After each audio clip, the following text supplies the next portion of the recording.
Hi all, welcome to football arena.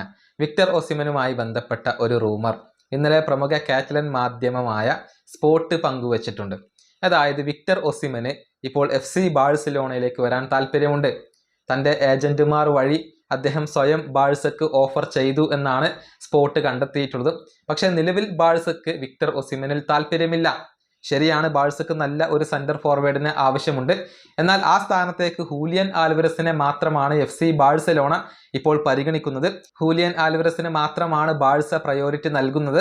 അതുകൊണ്ട് തന്നെ Victor ഒസിമന്റെ ഈ ഒരു ഓഫർ അവർ സ്വീകരിച്ചിട്ടില്ല. അദ്ദേഹത്തെ ഇപ്പോൾ കൊണ്ടുവരേണ്ടതില്ല എന്ന തീരുമാനമാണ് ബാഴ്സലോണ എടുത്തിട്ടുള്ളത് എന്നാണ് സ്പോർട്ട് റിപ്പോർട്ട് ചെയ്തിട്ടുള്ളത്. ബാഴ്സയുടെ സ്ട്രൈക്കർമാരുടെ ആ ഷോർട്ട് ലിസ്റ്റിൽ ഇടമുള്ള താരമാണ് വിക്ടർ ഒസിമൻ. പക്ഷെ അദ്ദേഹത്തിന് ഇപ്പോൾ പ്രയോറിറ്റി നൽകുന്നില്ല. ബാഴ്സയുടെ മുഴുവൻ ശ്രദ്ധയും ഇപ്പോൾ ഹൂലിയൻ ആൽവരസിലാണ്. അതേസമയം യൂറോപ്പിലെ പല ക്ലബ്ബുകളും താല്പര്യം പ്രകടിപ്പിച്ച താരമാണ് വിക്ടർ ഒസിമൻ. ചെൽസിക്ക് അഥവാ സാബി അലോൺസോക്ക് ഇദ്ദേഹത്തിൽ താല്പര്യമുണ്ട് എന്നാണ് അറിയാൻ സാധിക്കുന്നത്. തുർക്കിഷ് ക്ലബ്ബായ ഗലാറ്റസറയ്ക്ക് വേണ്ടിയാണ് താരം ഇപ്പോൾ കളിച്ചുകൊണ്ടിരിക്കുന്നത്. 22 ലീഗ് മത്സരങ്ങളിൽ നിന്ന് 15 ഗോളുകളും 5 അസിസ്റ്റുകളും ഇദ്ദേഹം നേടിയിട്ടുണ്ട്. മികച്ച ഫോമിലാണ് ഗലാറ്റസറയ്ക്ക് വേണ്ടി ഇപ്പോൾ വിക്ടർ ഒസിമൻ കളിച്ചുകൊണ്ടിരിക്കുന്നത്. പക്ഷെ താരത്തെ സ്വന്തമാക്കുക എന്നുള്ളത് എളുപ്പമുള്ള കാര്യമല്ല.